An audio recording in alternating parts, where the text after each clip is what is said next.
이게 브레인스토밍 포맷으로 하니까 약간 멈출 수가 없네요.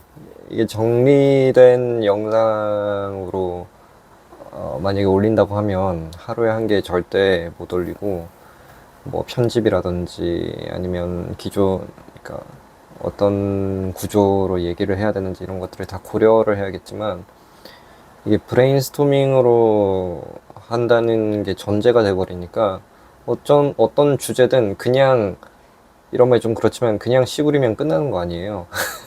그래서 이 부분도 얘기해야 되겠는데 저 부분도 얘기해야 되겠는데 라고 생각을 하니까 영상을 이렇게 기록을 안 해놓으면 또 까먹을 것 같아가지고 어, 네. 근데 지금 이거는 뭐 자료도 필요 없는 게, 방금 행복의 영양가라는 가제였지만 딱히 제목을, 뭐 어떤 제목이 떠올리지 않아서 행복의 영양가라고 지금 영상을 하나 올렸거든요. 1시간 10분짜리. 근데 저거를 올리고 나서 한번 클릭을 해보니까 그 예쁜 집을 뭐 패션이나 다른 거에 비유를 하면서 제가 설명을 하는데, 문제는 만약에 누군가가 패션에 대해서, 뭐 예를 들면 예쁜 패션의 구성 요소가 무엇인가라고 예를 들어서 설명을 하고 있으면은 그거를 따라 한다는 게 쉽지 않을 것 같은 거예요. 그러니까 저는 아무래도 공간과 관련돼서는 저 나름의 이제 인사이트가 있으니까 뭐 대단한 스타일링이 아니라 단순한 어떤 나만의 스타일을 구현을 하는 것은 이제 어렵지 않다는 전제로 얘기를 하고 있었는데, 이게 패션으로 넘어가니까 잠깐만, 이게 난 패션은 패자도 모르는데 라고 생각이 들더라고요. 그러면 공간의 공자도 모르는 사람 입장에서는 이게 훨씬 더 어렵겠구나. 그러니까 이 사람들한테 그냥 뭐 자기만의 레퍼런스를 만들어 가지고, 뭐 자기만의 레퍼런스, 근데 뭐랬더라? 잠깐만요. 지웠나? 그 뭐랬죠? 일단 레퍼런스를 찾아야 되고, 그 레퍼런스들이 가지고 있는 예쁨의 구성 요소를 이제 추출을 해내서 그것을 내 스타일로 삼아야 된다고 했잖아요. 이게 말은 쉽지, 안 해본 사람들한테는 조금 어렵겠다라는 생각이 들었어요. 그리고 스타일이라는 거에서 꼭 나만의 스타일이 있어야 돼? 난 누군가를 그냥 베끼고 싶은데 이러면 또 어떻게 되지? 라는 생각도 좀 들더라고요.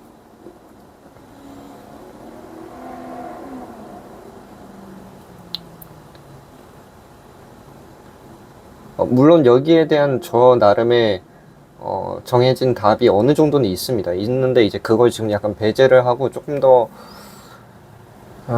뭐랄까, 조금 더 오픈마인드로 얘기를 해보고 싶어서 지금 좀 고민이 돼요.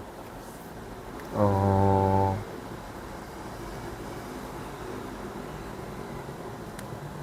아니면 제가 어떤 것들을 좀 더 도와드릴 수 있을지.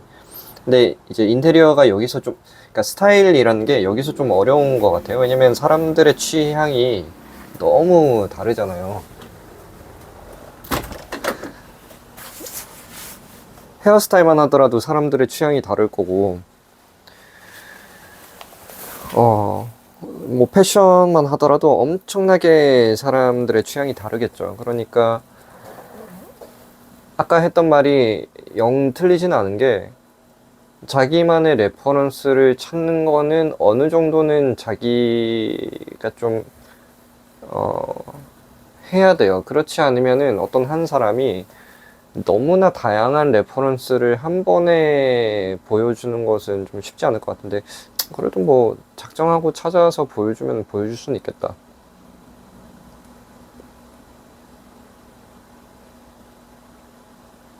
음, 그러면은 다음에 제가 인테리어만 예로 들어서 인테리어 레퍼런스를 진짜 처음부터 한번 보여주는 식으로 한번 해볼 필요도 있을 것 같아요. 100장 들고 와가지고, 그러니까 10장, 한 10개 정도의 스타일을 들고 와서, 그, 진짜 막 블랙 앤 화이트부터 시작해가지고, 뭐 요즘 한국에서 유행하는 그런 것까지 해서, 제가 생각했을 때 한 10가지 정도의 전체 사이클을 그 대충이라도 한번 볼 수 있는 그런 레퍼런스를 가져오고, 그 각각의 레퍼런스마다 또 한 10가지 정도를 가지고 오면, 그러면은 그것만으로도 어느 정도 도움이 되지 않을까요? 그거를 막연하게 들고 온다기보다는, 어, 걔 중에서는 그나마 좀 괜찮은 레퍼런스로 들고 오는 거죠. 이거는 저한테도 도전이 좀 되겠는데요? 과제가 좀 되겠는데요? 왜냐면, 저는 그렇게 막 스타일적인 사람이 아니거든요. 보시다시피. 저의 스타일은 그런, 흔히 디자이너들의 말하는 그런 스타일이라기보다는 저는 앞으로 입이 닳고 닳도록 정말 10년, 20년 동안 말하겠지만 저의 스타일은 디폴트입니다. 그래서, 디자인이 없는 것을 선호해요. 저는 그것이 가지고 있는 여러 가지 장점들이 있기 때문에, 궁극적으로는 정말, 나아가서는 아주 개성이 있고, 저도 나름대로의 스타일을 더 탐구해서 찾아 나가고, 그거를 누리고 싶고, 막 빨간색, 파란색, 다채롭고, 막 샤프하고, 부드럽고, 전부 다 경험해 보고 싶어요. 저도 너무너무 하고 싶은데, 어, 스타일이라는 거는 의복만 하더라도 그래요. 우리 패션만 하더라도 우리가 다양한 스타일을 우리 입맛대로 입기 위해서는 너무나 많은 구성 요소들이 필요하잖아요. 그렇죠? 우리가 A라는 스타일대로 패션을 입기 위해서는 그 A라는 스타일을 전체를 세팅을 하는 것도 돈이에요. 그것부터가. 그렇죠? 그것부터가 상의, 하의, 신발 이런 걸 다 맞춰야 되잖아요. 근데 우리가 한 가지의 착장을 365일 입을 수가 없잖아요. 그러면 이게 베리에이션을 줄 수가 있어야 되는데, 베리에이션을 줬는데도 그 스타일이 유지되거나 혹은 또 다른 완성도 있는 스타일을 하려면은 이게 고민을 많이 해야 되거든요. 근데 문제는 의복이라는 거는 사계절이 있기 때문에 사계절, 뭐 여름, 겨울, 그리고 중간에 그 온도에 맞는, 조금 더 구체적으로 말씀드리자면 제 느낌상에는 10도마다 두께감의 차이가 생긴다라고 생각을 해요. 조금 더 잘게 벗으면 한 5도마다. 그래서 밖에 온도가 30도일 때, 20도일 때, 10도일 때, 0도일 때, 영하 10도일 때, 이런 것들에 따라서 그 10도마다는 옷의 어떤 기능적인 대처가 필요하다고 생각을 하거든요. 근데 그 기능적인 대처를 하면서도 스타일을 추구를 하고 스타일의 베리에이션을 주면은 옷장이 어마어마해져야 돼요. 그래서 우리가 입을 옷이 없는 거예요. 왜냐면 이 모든 것들이 피팅을 서로 호환이 안 되거든. 스타일이 한 개 이상일수록. 그래서 만약에 올 블랙으로만 입는 사람이라던가 올 블랙 중에서도 또 스타일이 나뉘잖아요. 그 스타일 다 다를 거거든요. 올 블랙에 뭐 가죽 자켓이랑 올 블랙에 뭐 나일론 이런 거랑 이게 완전히 얘기가 다른 거잖아요. 그래서 그런 식으로 한 가지의 스타일에 그냥 통일을 시켜가지고 하면 그나마 이게 순환이 돌아요. 비교적 적은 품목으로도. 그런데 그것에 대한 바리에이션을 조금 주려고 하면은 이게 기하급수적으로 볼륨이 늘어나기 때문에 그것을 유지하기란 쉽지가 않죠. 하물며 옷에 비해서 이 공간을 이루는 요소들은 정말 그 가짓수가 많거든요. 막말로 모든 물건들 전부 다 하나하나가 다 스타일이에요. 샴푸, 리필, 비닐까지도 스타일인 거거든요. 우리가 시각적으로 공간 안에서 보일 수 있는 모든 물체, 물질, 소재는 전부 다 스타일이라고 해도 과언이 아닌데, 그것들을 통일하고 서로 호환이 되고, 각자 다른 회사에서 다른 주기로 구매를 한 것들이 맞아떨어지기라는 엄청나게 어렵죠. 비용도 많이 들기 때문에. 그래서, 무슨 얘기를 하다가 여기까지 왔냐면은, 저도 다채로운 스타일을 많이 체험을 하고 싶고, 많이 경험을 하고 싶고, 저만의 스타일을 지금 만들어지지 않은 것이라도 이제 앞으로 만들어 나가고 싶은 욕구가 있는데, 그거를 지금 할 수 있는 여력이 못 돼요. 시간적으로도, 특히 금전적으로, 뭐 여러 가지 이유 때문에 많은 분들 중에서도 여력이 안 되시는 분들이 많을 거예요. 자, 그런데 그 말은 못생긴 집에 살아야 된다는 말이랑은 조금 개념이 다르거든요. 내가 나만의 스타일을 구축하지 못했고, 나만의 스타일을, 내가 선호하는 스타일을 정하지 못했다고 한들, 못생긴 채로 사는 거랑은 이거는 얘기가 다른 거예요. 내가 좋아하는 향기를, 내가 좋아하는 향수라든지, 집안의 디퓨저라든지, 내가 뭐, 하여튼 그런 것들을 찾지 못했다고 해도, 내가 냄새 나는 사람으로 살아야 된다거나, 내가 갖가지 냄새가 짬뽕으로 된,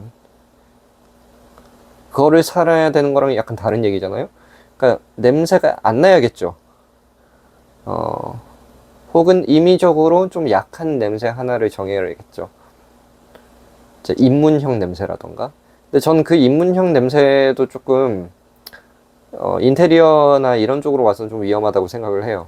왜냐면 냄새 하나는 뭐 향수 하나 정도로 해결이 되고 안 쓰면 그만인 건데, 인테리어는 그렇게 쉽게 수정이 안 돼요. 앞서 말씀드렸다시피 너무나 많은 금전적인 시간적인 투자를 통해서 정말 실질적으로 기능하는 다양한 수백, 수천 가지의 회사들에서 출시가 되는 제품들로 이루어진 게 우리의 공간이기 때문에, 이게 계속 말씀드리지만 인테리어는 인테리어가 다가 아니라 시각적으로 눈에 밟히는 다른 요소들이 적어도 3분의 1 이상은 될 거예요. 적어도 3분의 1. 좁은 공간에서는 한 절반까지도 물건들이 시각적인 요소를 담당을 하거든요. 그렇기 때문에 인테리어 예쁘게 하고 말고가 세상의 전부가 아닌 거죠.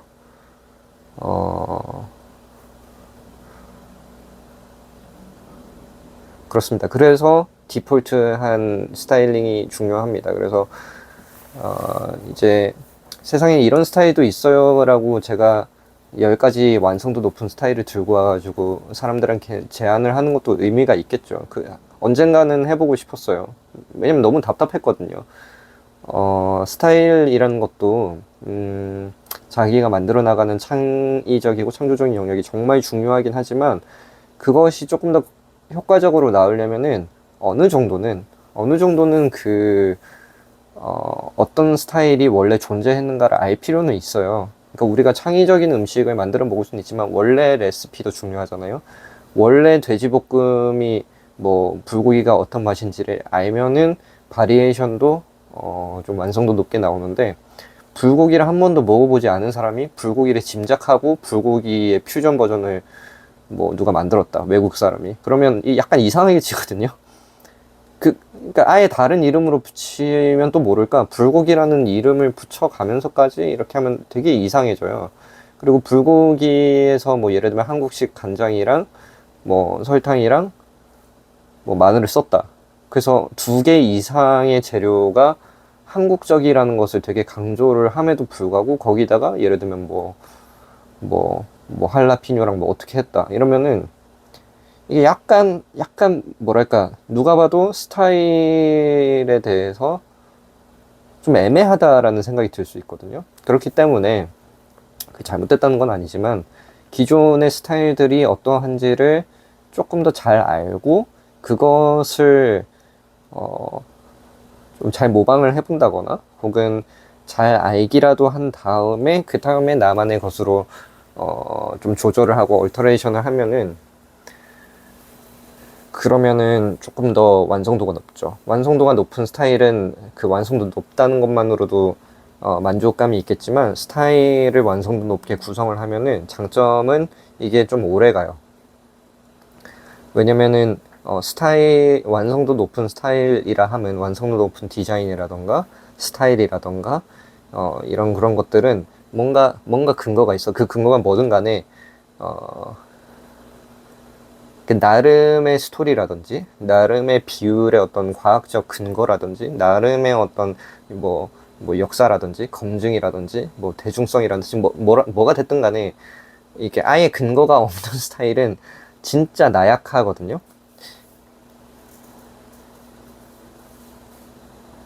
모든 게 다 그렇진 않아요. 예외는 있습니다. 예외는 있는데, 음악도 그렇잖아요. 음악도, 근거가 확실하게, 예를 들면 힙합의 원조 흑인들의 힙합에 대한 이해가 아주 깊은 사람이 힙합을 하는 거랑, 그거랑 동떨어져 있더라도 그 원조를 이해를 하고 힙합을 하면은 그건 나름대로 리스펙이고 그 사람이 인정을 받거나 스스로도 조금 더 작품성이 있고 가치가 높은 음악을 할 수 있다고 저는 생각을 해요. 클래식에 대한 아주 깊은 이론과 깊은 어떤 해석을 가질 수 있는 사람이 대중음악을 하면 또 다르고 그런 것들이 있다라고 저는 생각을 하거든요. 지금 만들어내는 것이 그런 어떤 정통성을 갖고 있지 않다 하더라도 근데 이제 방금 좀 예외라고 말씀드린 거는 비록 뉴진스 지금 좀 위태위태한 입장이긴 하지만 저는 뉴진스 음악이 최근에 정말 매력적인 부분이 많다라고 생각했는데 뉴진스 음악에서는 물론 뉴진스 음악에서도 뭐 미국의 어떤 요소들이 깊게 이해가 된 채로 묻어나는 게 있다라고는 생각이 들지만 퓨전을 기가 막히게 잘했어요. 그래서 이게 얼마나 근거가 있는 음악으로 인정을 받을지에 대해서는 잘 모르겠으나 결과적으로는 너무너무 완성도가 높다. 그래서 그 부분에 대해서는 근데 이것도 맞을 거예요. 이것도 음악적 이해가 아주 높은 전문가들이 다양한 요소들을 적재적소에 접목을 해가지고 뉴진스만의 브랜딩, 뉴진스만의 힙함을 만들었다라고 생각을 하거든요. 저도 개인적으로 중고등학생 때 음악을 전공을 했었고 특히 클래식 쪽을 전공을 했는데 그때 배운 여러 가지 고급 기술들이 뉴진스 음악에 접목이 된 한두 가지를 포착을 했어요. 저는 참 대단하다고 느꼈거든요. 아, 이게 이렇게도 접목이 되는구나. 근데 그거에 대한 어떤 코드 프로그레션이라던가 어떤 여러 가지 그런 부분에 대해서 복합적인 이해도가 깊이 없으면 그런 게 나오기 힘든 것처럼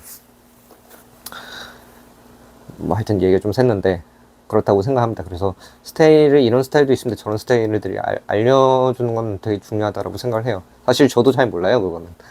근데 다른 방법, 특히 이 부분만큼은 이 집의 인테리어나 이런 스타일링에서만큼은 스타일을 지우는 게 엄청나게 효과적인 방법이다. 엄청나게 효과적인 방법이다. 라고 할 수가 있습니다. 그래서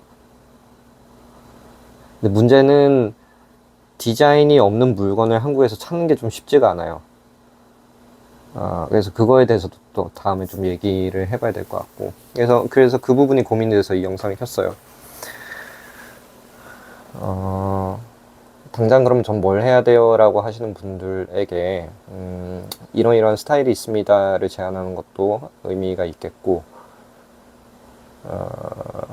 근데 그거는 저한테 너무 큰 준비를 요구를 하는 것 같아서 제가 지금 하고 있는 작업들은 퇴근 후에 잠깐 하는 것들이라 기존에 제가 잘 하는 것들, 기존에 제가 익숙한 개념들을 이제 풀어나가는 그런 입장으로 하는 거라서 저도 모르는 스타일에 대해서 이렇다 저렇다라고 하기에는 저도 새로운 영역을 파야 되는 거라서 조금 무리가 있을 것 같고 지금 당장 하기에는 좀 배보다 배꼽이 크지 않을까 제 입장에서 프로듀싱을 하는 제 입장에서 좀 그런 것 같고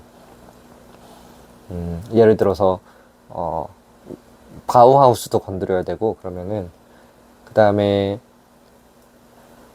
그러니까 얕게 보면은 인더스트리얼 디자인이 뭔지 그 다음에 뭐 우드 앤 화이트라고 일컬어지는 디자인들은 어디서부터 유래가 됐는지 그리고 뭐 미니멀리즘은 어떻게 유래가 됐는지 뭐 이런 얕게 보면 뭐 그런 것들이 되겠지만 조금 더 들어가야 돼요. 스타일이란 게 그런 식으로 이렇게 완전히 정해져 있지 않거든요. 그래서 브루탈리즘이라든지 그 다음에 바우하우스 이런 거 많은 분들이 들어보셨을 텐데 바우하우스라든지 그 다음에 국제주의, 모더니즘.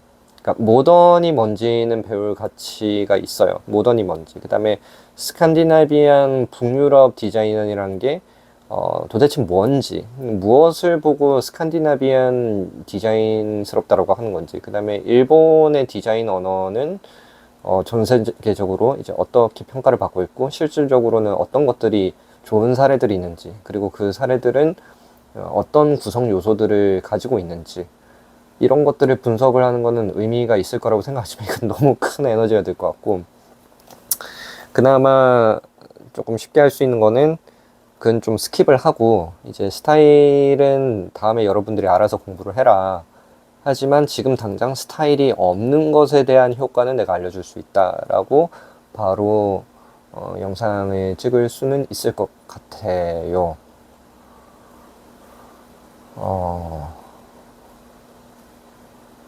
이건 이렇게 가지시다 보면 이게 너무 범위가 넓어지는데 이게 좀 범위를 좀 줄이고 싶거든요. 저는 지금 그러니까 제가 지금 하는 일은 그 본업으로 하는 것은 이게 얼마나 지속이 될지 모르겠어요. 제가 지금 이런 식으로 유튜브를 한다거나 글을 쓰거나 하는 것을 언젠가 본업으로 삼고 싶어서 지금 이런저런 것들을 시도를 하고 있는데, 이 생활연구라는 게 범위가 너무 광범위해서 이걸 어떻게 하면은 범위를 축소를 할 수 있을까? 그 범위를 축소를 하려면은 지금 제가 하고 있는 생활연구 중에서 가장 효과적이고 가장 어떤 문제를 극적으로 해결해 줄 수 있는 부분이 있다면 그게 뭘까? 그거에 대해서 뭐 설명을 한다거나 뭐 어떤 분들을 도와준다거나 그런 식으로 뭐 모르겠어요. 뭐 방문 서비스를 하든 뭐 공간과 관련돼서 도와드리든 전혀 예상하지 못한 어떤 영역에 대해서 저 이런 부분 좀 도와달라면 뭐 제가 그거를 좀 도움을 드릴 수 있다거나 뭐 모르겠어요. 그건 모르기 때문에 지금 이런 활동들을 하면서 나가는 건데, 그래서 브레인스토밍이라는 것도 제가 지금 해왔던 것들을 이게 범위가 좁지 않기 때문에 누누이 다른 영상에도 말했지만 내가 중요하게 여기는 게 뭔지 저 스스로라도 다시 파악하기 위해서. 왜냐면 제 입장에서는 다 중요해 보이거든요. 그리고 제 입장에서 이게 왜 이렇게까지 광범위해지고 저는 왜 이렇게 좀 넓은 범위에 관심을 가지고 있는지에 대해서도 오늘 지금 다른 영상에서 지금 이게 무슨 순서로 제가 올릴지 지금 잘 모르겠는데, 다른 영상이 아니구나. 아까 제 나름대로 그 정리한 거에서 조금 다시 한번 맛봤는데, 하여튼 나름의 이유는 있어요. 왜냐면 이 생활이라는 것이 이게 그렇게 간단하지가 않거든요. 한 번에 하나씩 해결을 낼 수 있는 거였으면 누구라도 했을 건데 그게 아니라 가지고 저는 이제 더 탐구를 하기 시작한 거고, 그렇게 탐구를 한 게 지금 10년이 넘었는데, 그래서 이거를 어떻게 하면 정리를 해서 보다 많은 사람들이 효과적으로 좀 누릴 수 있을까? 분명히 내가 이걸로부터 얻는 혜택들이 있는데 그 혜택들이 도대체 구체적으로 뭘까? 이러면서 이제 제가 이걸 정리를 하는 거거든요. 그래서 제 입장에서는 이게 정리를 하는 거니까 축소가 돼야 되는데 또 이런 식으로 하면 이게 계속 확장이 되기 때문에 좀 고민이 되기는 합니다. 어쨌든 너무너무너무너무 다행스러운 게, 제가 타이밍을 어떻게 보면 되게 잘 운이 좋다고 생각하는 게, 요즘 AI가 막 뜨잖아요. 그래서 챗GPT는 물론이고 뭐 구글 제미나이라든지 뭐 여러 가지가 있는데, 그 최근에 발견했는데 그 구글에서 노트북 LM이라는 걸 만들었더라고요.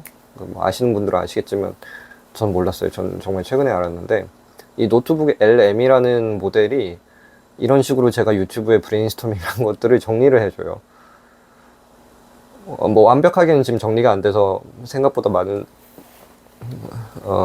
아직까지는 그냥 참고용으로만 쓰고 있는데, 어쨌든 이마저도 사실 기대를 안 하고 제가 브레인스토밍 시리즈를 시작을 한 건데, 제가 일일이 요약을 하려고 했는데 이 모델이 있으니까, 이 구글 그 노트북 LM이라는 이 AI 툴만 있으면 그냥 클릭 몇 번으로 영상 뭐 몇십 분짜리 영상이 이제 핵심 부분들은 요약이 되니까 제가 생각한 대로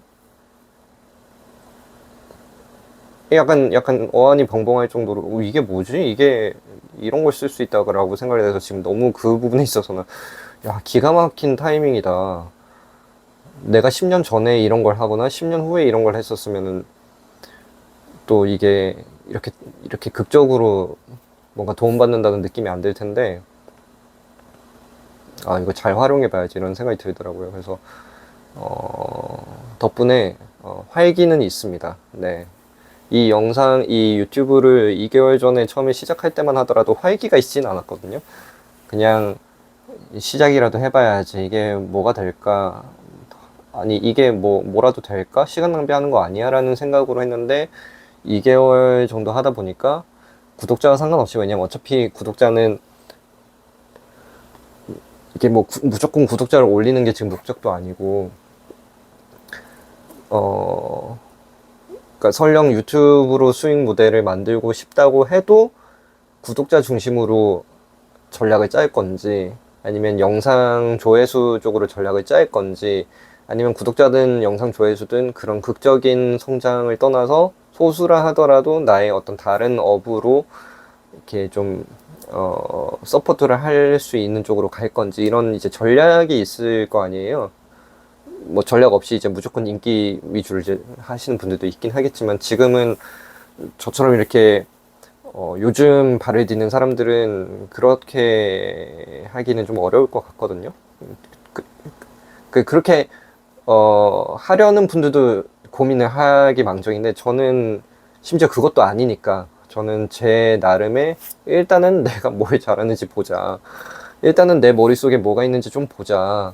내가 이때까지 뭘 해왔고 그 해온 것 중에 유효한 것들과 별로 그렇지 못한 것들이 뭐가 있는지 좀 보자. 그거를 보는 것 중에 하나가 이렇게 영상을 찍는 거고, 영상을 찍는 이런 행위들이 워낙 낯설고 익숙하지 않다 보니까, 또 유튜브 자체에도 익숙하지 않다 보니까 같이 접목을 해봐가지고 꾸준히 업로드를 하면서 해보자까지가 그거이기 때문에, 지금 뭐 구독자 없는 건 당연한 거고, 있으면 오히려 더 지금 방해라고 하기에는 좀 죄송스러운 표현이지만, 약간 그거 되겠죠? 예, 정신 나가겠죠? 제가 만약에 아무것도 아닌 지금 이런 영상들 막 이렇게 하는 거 올렸는데 막 구독자가 막 100명씩 200명씩 올라간다고 쳐봐요. 제가 아마 딴 마음 먹을 거 아니에요. 뭐야 이거 뭐라도 되는 거 아니야? 이러면서 이 중심을 잃어버릴 텐데, 그것도 아니니까 저한테는 좋은 거고 부담이 없고, 저는 부담 없는 거 진짜 중요해요. 저는 뭐 이미 한 5번 이상 얘기한 것 같은데, 부담 없고 부자연스러운 부분들을 최대한 방지를 하는 게 저한테는 정말 중요하다는 걸 저 스스로 알기 때문에 그런 쪽으로 지금 노력을 하고 있고, 지금 이렇게 휴대폰으로 하는 것도 되게 부담스럽거든요. 그 맨 처음에 영상 보면 이렇게 휴대폰으로 찍었는데, 그때만 하더라도 어색어색하고 뭐 어떻게 될지 모르고 막 그랬었는데, 지금은 존재도 하지 않는 친구들, 아니 이 6분, 7분 되시는 이 구독자분들이 지금 누군지 모르기 때문에 사실 친근감이 안 들어요. 왜냐면 이게 시청을 하고 계신지도 저는 모르거든요. 그래서 별로 그 기대도 안 하지만, 만약에 피드백을 주시면 뭐 댓글이라도 남겨주신다거나 뭐 좋아요라도 눌러주시거나 이렇게 피드백을 주시면, 아하, 뭔가 피드백이 오는구나 하면서 이제 친밀감을 느끼고 뭐 소통을 할 텐데, 뭐 그것도 지금은 아니거든요. 좋고 나쁘고가 아니고 지금 상황이 그래요. 그러니까 저는 허공에 떠도는 건데, 그 허공에 떠드는 이 행위마저도 지금 부담스럽지 않게 이렇게 한다는 건 저한테 큰 일이죠. 왜냐면 앞으로 실제로 뭔가 소통을 해야 될 때 이것보다 더 즐겁고 좋을 거 아니에요. 맞나? 하여튼 그렇습니다. 이 영상도 이렇게 길어질 게 아닌데, 이게 30분 동안 이제는 진짜 쉬어야겠습니다. 안녕.